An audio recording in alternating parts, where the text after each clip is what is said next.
Hey guys, welcome back to my channel, or welcome if you're new. As you saw from the title and the thumbnail, I built myself a dump trailer. This trailer's been completed now for about 3 months. The reason I waited 3 months to make a video is because I wanted to make sure everything was the way I wanted it to be before I posted and showed you all.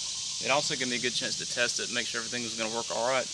In the video I'm going to be going over why I built this, the capacities of it, the frame that I use, the type of steel, the cost, and I'll give you some ideas of different ways that you can make it if you don't need something quite this heavy duty. There's going to be a lot to cover in this video, so let's get into it.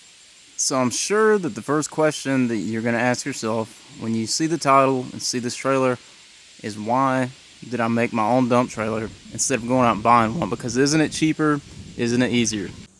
It's definitely easier, but it's certainly not cheaper, and I'll explain why. The reason I panned over the land in the UTV in the previous shots is to give you an idea of the terrain that I usually drive over, as well as what I usually tow the trailer with. So based off of the terrain and what I would be towing the trailer with, I googled off-road farm trailer, off-road dump trailer. It came up with a lot of results, and I was kind of shocked at the prices that were popping up. I mean, $2,500 up was like an average cost, and I even saw some as high as $5,000 and $6,000. And keep in mind, this is for a strictly UTV trailer, not really meant to be towed on the road. After looking for some time online at UTV dump trailers and off-road dump trailers, I came to the conclusion that I could not justify the price. That got me into looking at on-road dump trailers, and the two most affordable options that I could find were a 5x8 single axle and a 5x10 tandem axle. The 5x8 trailer was right at $4,000, and it only had a capacity of about 1 ton. I think it was 2,100 pounds or something like that. And the 5x10 had two 3,500 pound axles, which means it has a gross weight of 7,000 pounds. I think the payload was somewhere around 2.5 tons, so 5,000 pounds or so. And the pricing on those were between $5,000 and $7,000 based off of what options you chose. All the research and the high prices that I was seeing got me thinking, what could I build this for myself? So I put my brain to work, and this is what I came up with. So the first thing I got to thinking about was, what did I want the capacity of the trailer to be? Based off of all the trailer research that I had done, I noticed that most trailers had 3,500 pound axles and 7,000 pound axles. To me, that's what I needed to be looking at, because if that was the most available, parts are most available for those, and they're probably the most affordable because they're mass produced the most. I really didn't want a tandem axle trailer because, as you see, I'm mostly towing this thing off-road, and tandem axles drag the ground pretty bad when you're turning. Especially loaded, they'll really tear the ground up. So that got me pushed toward the 7,000 pound axle. The 7,000 pound axle would probably be better in my case because it's a heavier duty axle. It's got bigger bearings, it's got more lugs, heavier duty tires, and like I said, parts and tires and bearings and all that are really not that expensive for it. So I went with 7,000 pound axle. So now that I know the axle size I'm going to use, I need to build the frame to be able to handle the capacity of the axle. There are forums online, there are calculators online, there are engineers you can talk to that can help you calculate the size of the steel you need to use. For this particular project, I chose 4 inches by 2 inches tubing, 3/16 thick for the frame. For the cross members and tongue, I used C4 by 5.4 pounds per foot channel. I will say, do your research when you're trying to find your steel. The price of it varies like drastically. I looked online, and some of the places wanted $1,100 to $1,200 for just a couple of sticks that I used. I guess it's for shipping or something. I didn't really look too deep into it. I saw the price and was like, no, I'm not paying that much for that. I called around a couple of local steel places, some very large steel places. Their prices were pretty high as well. I found a local welding shop, like a fab shop, and I called him and just told him my situation, what I was wanting to do, you know, who all I've talked to and where all I've went. And he cut me a pretty good deal, so it's definitely something to look into. Just call around before you buy steel, because like I said, the price varies drastically.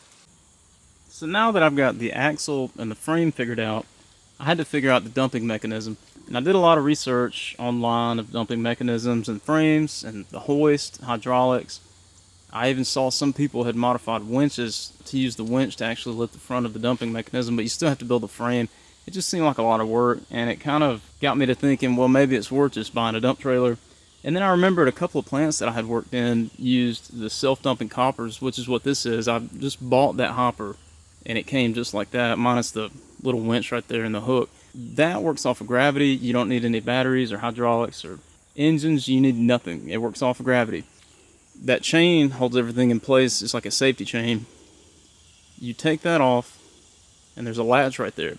If you have weight inside of it, it kind of puts a little bit of pressure to where it's ready to tip. But like I said, that chain's a safety chain to hold it from tipping, and that latch over there keeps it from tipping. To dump it, you literally just pull the chain off, hit that latch, and it slams and everything falls out.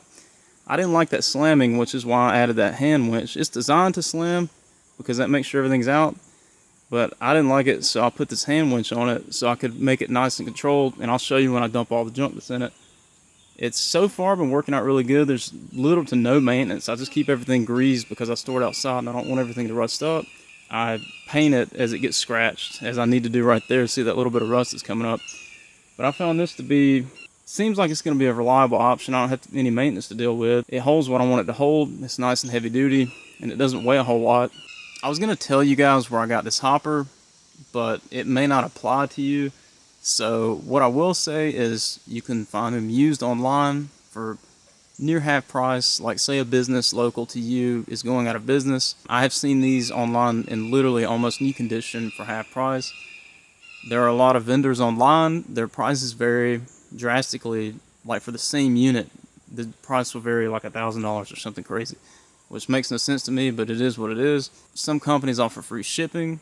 Some companies offer no taxes and free shipping. Some companies have discount codes. So keep all that in mind when you're trying to find a hopper. Try to combine all those, the discount, free shipping, no taxes, and used if you can in like new condition, and you will save a ton of money. Another thing to think about if you're going to do this is how wide and long do you want this hopper to be. For example, we run a laser business and we have a lot of scrap wood that needs to go to the landfill. So I want to be able to lay the sheets in there flat, and the sheets are 48 inches wide, so I wanted something a little bit bigger than 48 inches. So I'm going to use it for this purpose, but I also am going to haul dirt with it. So I made sure to get one that was at least 6 feet long so that I could load it with my tractor, because my tractor bucket is a few inches less than 6 feet. So this would be perfect that I could pull up with my tractor bucket, dump the dirt in, and drive away and not have anything spilling on the trailer or wasted by spilling on the ground. Like I said, I haul dirt and gravel. I can't get my big trailer down here in the woods if I'm trying to build something or if I'm trying to get dirt out of here. So this is really handy for that. I luckily had the wood, the corrugated pipe, and the bolt-on hitch right there in my shop, so that was at no cost. If you really want that piece of pipe, it's going to cost you a lot of money to get that little section of it. So hopefully you have one sitting around if you want that. I use it for putting rakes and shovels, etc. in. And the wood you can get at Home Depot or Lowe's. I've never been to Menards, but I've heard that's a home improvement store. And as far as the bolt-on hitch, is probably the best deal on Amazon, but I would look around for sure. Now I've covered where I got the steel and where you can get the hopper from. As far as that little hook right there, the hand winch, and the toolbox, I got those from Harbor Freight.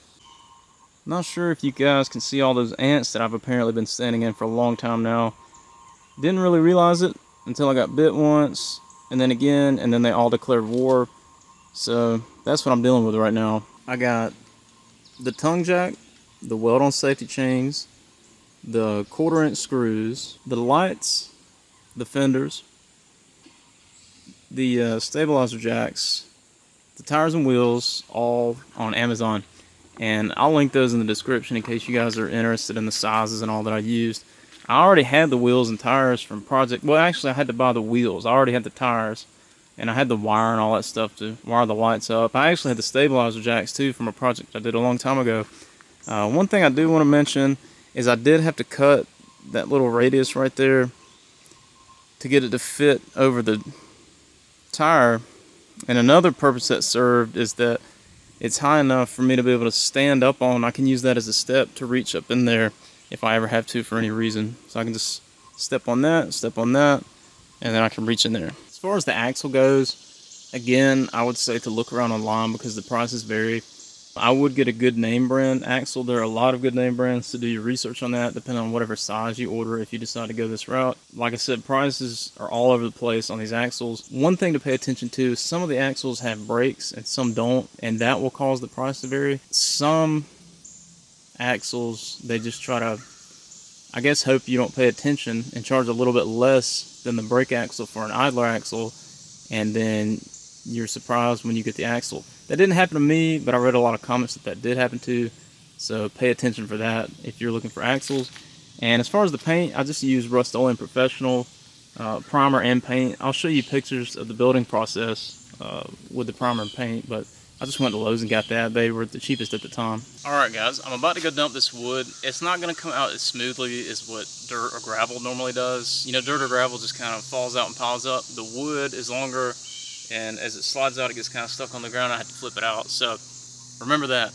And also, I wanted to mention, when this thing's loaded with dirt or gravel, I use my tractor to pull it, or my truck. I'm not using my UTV to haul 7,000 pounds around, so want to make sure you guys realize that your towing vehicle is going to be limited to what you can tow. So just want to throw that out there in case somebody starts cussing me out saying you're not towing 7,000 pounds with a mule. You know how that goes. Just had to cover it. Let's dump this stuff. Here I'm showing the process of preparing to dump the trailer by unlatching the safety chain. Now releasing pressure with the manual crank, then unlatching the safety latch, followed by the main latch.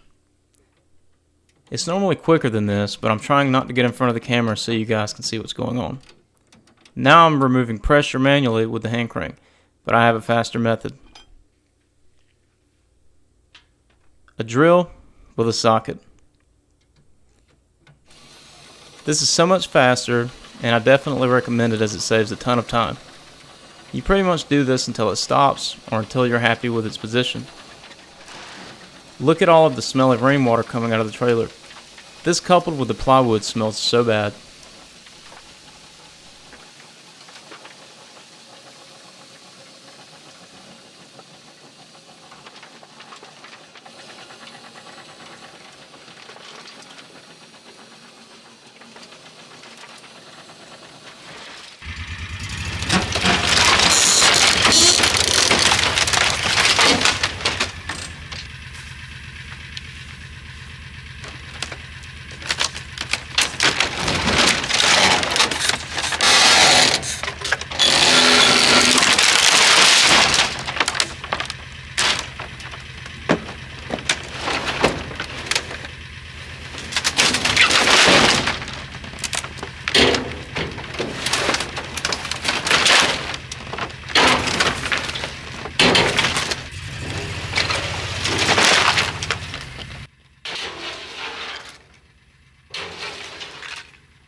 To get everything back to travel position, you simply do the reverse of what you did to dump.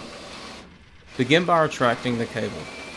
You can see that I'm guiding it onto the spool to be nice and straight, but be careful doing this because sometimes cables are frayed and they can cut you. Notice the latch.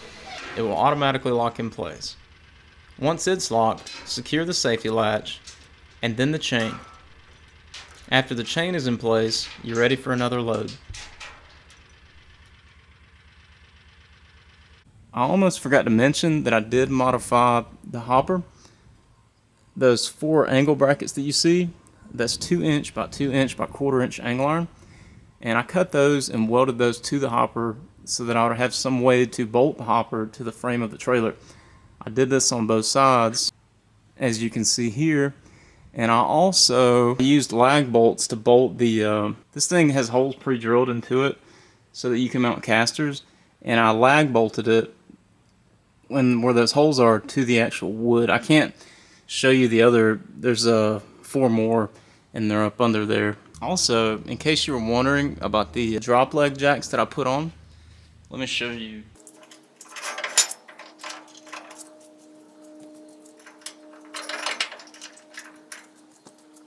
So those are down all the way. And the reason I did those like that is because when I jack up the front of the trailer, it will raise like that, which will put those on the ground.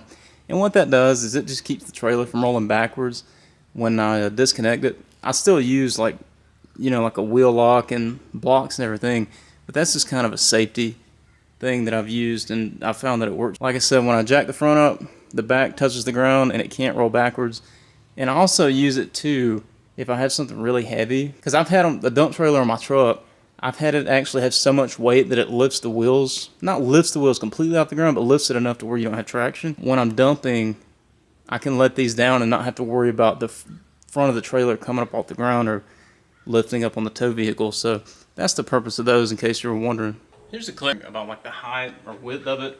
I'm 5'10", so this is kind of an idea. And if you wanted to hand load it or anything, you could easily get a shovel and throw it up there. Or if you had mulch that you were trying to spread, you could easily scoop it out of this and throw it out. Like I said, this is adjustable because of that cable. So being adjustable is awesome, because you can move it down or up based off how tall you are, how tall someone is working with you. You can also get a wheelbarrow or something up and pull it next to it and let it down perfect height and scoop things into it if you're trying to transfer material. So this works great for that. Here's sort of a better look at what the underside of it looks like. In case you were wondering why I put the hopper on top of the wood and the wood on top of the frame, you know, because most trailers have the wood down into the frame and the angle up. If you know about trailers, you know what I'm talking about. It's hard for me to explain, but the reason I did the wood like this is because I wanted that extra 1.5 inches of height. When you're dumping things, the higher the better usually. I mean, there comes a point where it's going to be too high because you get top heavy. The higher is better. More things, like if you're dumping dirt or gravel, you just have extra clearance for the stuff to fall out and for you to be able to drive away from it. I knew this video would be long, so I didn't film the actual build progress, so I took pictures to document that part. Feel free to pause and check out the parts that you're interested in. The overall build process took about 1 day of cutting the steel and welding the frame together, 1 day of adding the centerpiece support, which was a 3-inch by 1/2 inch flat bar that I had sitting around in the shop, a 3-inch channel tongue support, and fenders. For the fender support, I used 1.5 by 1/4 inch angle iron, which I also had in the shop. 1 day of getting the axle mounted square and torqued correctly. Combined, a day overall of priming and waiting for 2 coats to dry, as well as painting and waiting for 2 coats to dry. Lastly, a day of mounting the wood floor and hopper, lights, etc. Some were full days, and some were only a few hours, such as mounting the axle. That only took around 2 hours or so, as well as painting, but I'm calling them full days just to be safe and realistic overall.